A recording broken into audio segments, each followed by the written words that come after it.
दोस्तों, आप सभी का आपके अपने चैनल PDL में बहुत स्वागत है। जैसा कि आपको पता है कि हमारी जो वीडियो की सीरीज़ है भारत आज़ादी के बाद, उसकी ये दूसरी सीरीज़ है। और हाँ, इस वीडियोज़ के लास्ट में एक स्पेशल अनाउंसमेंट भी है, तो निश्चित तौर पे आप वीडियोज़ के लास्ट तक बने रहें ताकि आपको वो चीज़ भी पता चल सके कि क्या खास है इस वीडियोज़ के लास्ट में।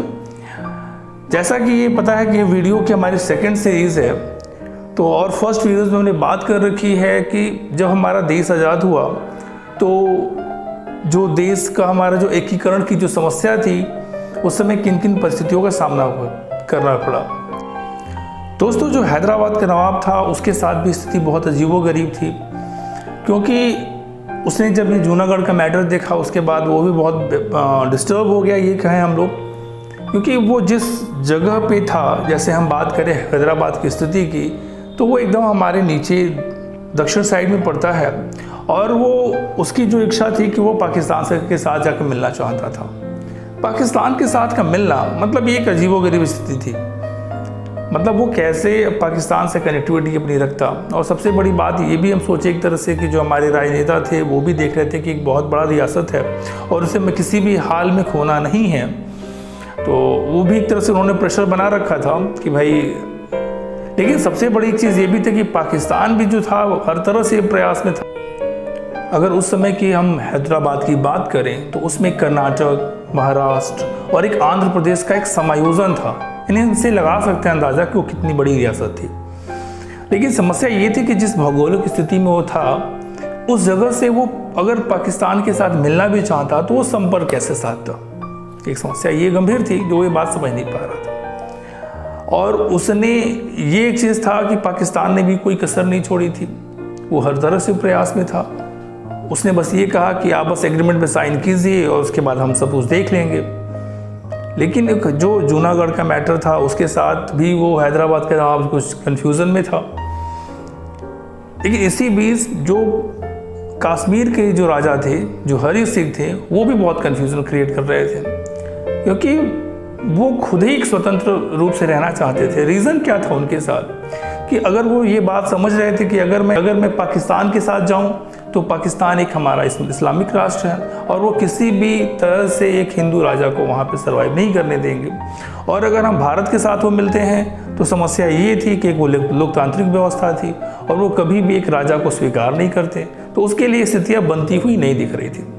लेकिन पाकिस्तान पूरा एग्रेशन में था, क्योंकि उसके माइंड में ये चीज़ था, या ये बोले कि वो कभी भी अपने आप को कश्मीर के से हट के वो देख ही नहीं रहे थे। यानी वो पाकिस्तान का इमेजिनेशन कश्मीर के साथ ही कर रहे थे। यानी उन्होंने एक इमेजिनेशन कर रखा था कि वो जो पाकिस्तान का जो मैप है वो कश्मीर के साथ ही वो उनका पूरा हो रहा था। एक मैटर और उलझते जा रहा था। लेकिन और इस वजह से जो हरी सिंह थे वो कुछ बोल नहीं रहे थे, वो चुपचाप शांति से बैठ के बस देख रहे थे कि क्या होगा। और हैदराबाद का जो मैटर था वो भी गंभीर होते जा रहा था। तो इस बीच में जो हैदराबाद के जो नवाब थे, उन्होंने एक ऑफ़र रखा नवंबर 47 में कि देखिए हम एक स्टैंड स्टिल एग्रीमेंट करते हैं, जिसको हम बोलेंगे यथावत स्थिति जो हमारी है वो कम से कम 1 साल तक के लिए हम पोस्टपोन करते हैं। यानी जो हमारी स्थिति है वो हम 1 साल तक इसमें कोई भी हस्तक्षेप नहीं करेंगे, यानी ना आपकी तरफ से कोई चीज़ होगी ना हमारी तरफ से होगी, और हम 1 साल तक इस चीज़ों को देखेंगे कि हमारे लिए स्थिति कैसी बन रही है और हम आगे कैसे कदम उठाएं। तो ये एक एग्रीमेंट की हुआ भी, क्योंकि हमारी जो भारत के राजनेता थे वो भी ये देख रहे थे कि जो कश्मीर का मुद्दा था वो भी गंभीर होते जा रहा था। तो उन्होंने सोचा कि चलिए भाई ठीक है, 1 साल का टाइम है, थोड़ा हमें भी टाइम मिल जाएगा, तब तक हम ये जो कश्मीर का मैटर है उसको स्टार्ट आउट करते हैं। राजा जय सिंह को भी अब तक ये बात समझ में आ गई थी कि अब उसका स्वतंत्र रह पाना शायद संभव नहीं। लेकिन अब दिक्कत ये था कि वो चूज किसे करे, क्योंकि अगर वो पहले ही क्लियर था कि वो अगर पाकिस्तान के साथ जाता तो वो शायद सर्वाइव नहीं कर पाता एक हिंदू राजा हो करके, और अगर भारत के साथ आता तो समस्या ये भी थी कि वो भी उसको राजा नहीं रहने देते, क्योंकि ये लोकतांत्रिक व्यवस्था थी और वो किसी भी हाल में राजा रहना चाहता था। तो इसलिए वो चुप था, चीज़ों को टालते जा रहा था। और इधर हैदराबाद का ये मैटर बहुत गंभीर हो गया, क्योंकि उस समय हैदराबाद में एक MIM नाम का संगठन बहुत तेज़ी से विकसित हुआ और ये वो लोग थे, बोल सकते हैं ये उग्रवादी एक तरह से संगठन के लोग थे, जो एक उग्र विचारधारा के लोग थे, जो ये चाहते थे कि जो हैदराबाद हो वो पाकिस्तान का हिस्सा बने।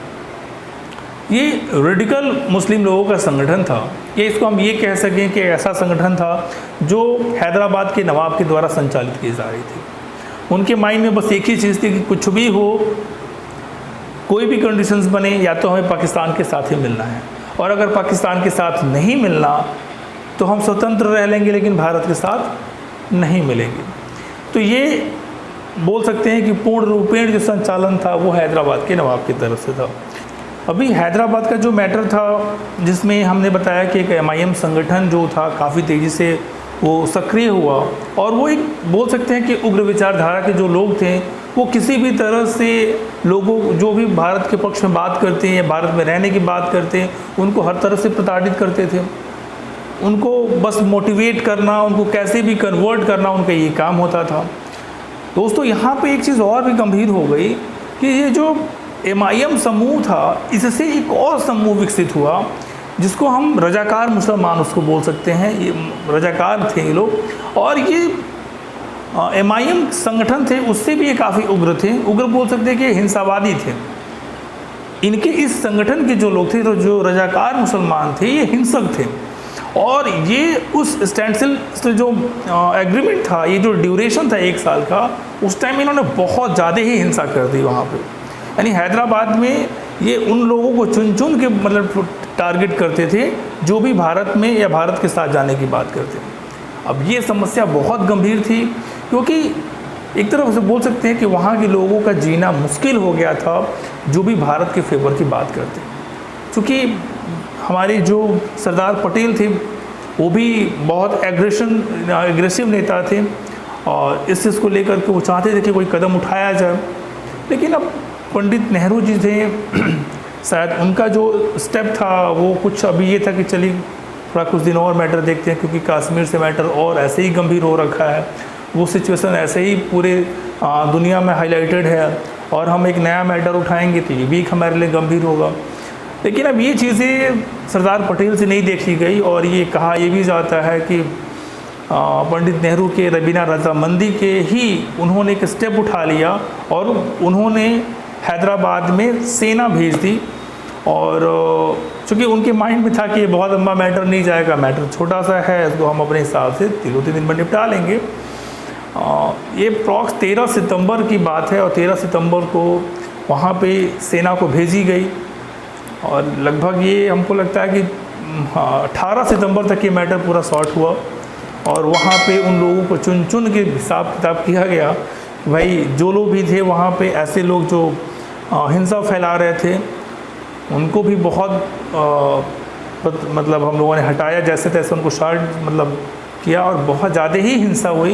ये मैटर इतनी आसानी से सॉर्ट नहीं हुआ, लेकिन फिर भी 5 दिन का टाइम लग गया। 5 दिन के मैटर के बाद जो हैदराबाद की तरफ से जो सेना लड़ रही थी, उन्होंने सरेंडर किया 18 तारीख को, और ये मैटर उस दिन वो सॉर्ट हुआ। और इस बीच में जो हैदराबाद के नवाब था वो UN पहुंच गया।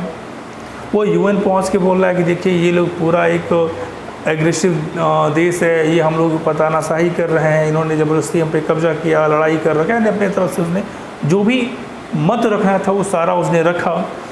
और ये बात जब भारत से पूछी गई तो भाई सरदार पटेल ने एक सीरियस लहजे में ये बात कहा कि हमारे क्षेत्र में जो लोग भी हैं, अगर कोई हिंसा फैला रहे हैं तो हम उनको भाई ऐसे देख नहीं सकते। छोटी सी कार्रवाई थी जिसको हमने छोटा सा स्टेप देकर के इसको सॉर्ट कर दिया गया। और कुछ लोग, एक ऐसा संगठन था जो परेशान कर रहा था, यानी नॉर्मल तरीके से चीज़ों को हल कर दिया गया। तो ये सब चीज़ें थी, और ऐसे हमारा जो हैदराबाद का मैटर था लगभग शांत किया गया। आपको ये MIM जो अगर हम संगठन की बात करें तो ये वही संगठन है जहाँ से हमारे ओवैसी जी चुनाव लड़ते हैं, जिस संगठन से। तो ये हमारा हैदराबाद का मैटर था। उम्मीद करते हैं कि आप सभी को ये बात समझ में आई होगी। अगर कोई भी कमेंट्स हों, सुझाव हों, सलाह हों, दोस्तों आपसे हम ये उम्मीद रखते हैं कि आप हमें ज़रूर बताएंगे। और जैसा कि हम आपको स्टार्टिंग में ही बताए थे कि एक स्पेशल न्यूज़ भी होगी आप लोगों के लिए। तो हमारे कुछ फ्रेंड्स ने अभी कुछ हमसे रिक्वेस्ट भी की या कुछ लोगों ने कहा भी कि देखिए अभी बहुत सारे एग्ज़ाम हो रहे हैं या होने वाले हैं, तो एक ऐसा हम आप सीरीज स्टार्ट कीजिए, एक ऐसा वीडियो डालिए जिसमें सारे हमारे जो आर्टिकल्स हैं, जो भी कॉन्स्टिट्यूशन के आर्टिकल्स हैं वो कवर हो पाएँ, ताकि वो एग्ज़ाम के लिए हमारे लिए बहुत फ़ायदेमंद होगी। तो दोस्तों हम बहुत जल्द ही आपके लिए एक आर्टिकल्स की एक हम वीडियोस लेके आने वाले हैं जो निश्चित तौर पे आपके एग्ज़ाम के लिए फ़ायदेमंद होगी। और आपसे एक रिक्वेस्ट होगा कि अगर अभी तक आपने चैनल को सब्सक्राइब नहीं किया तो ज़रूर कर ले, ताकि जो भी हमारी अपकमिंग वीडियोस हो वो सबको आपको मिल सकें। तब तक के लिए आपको नमस्कार।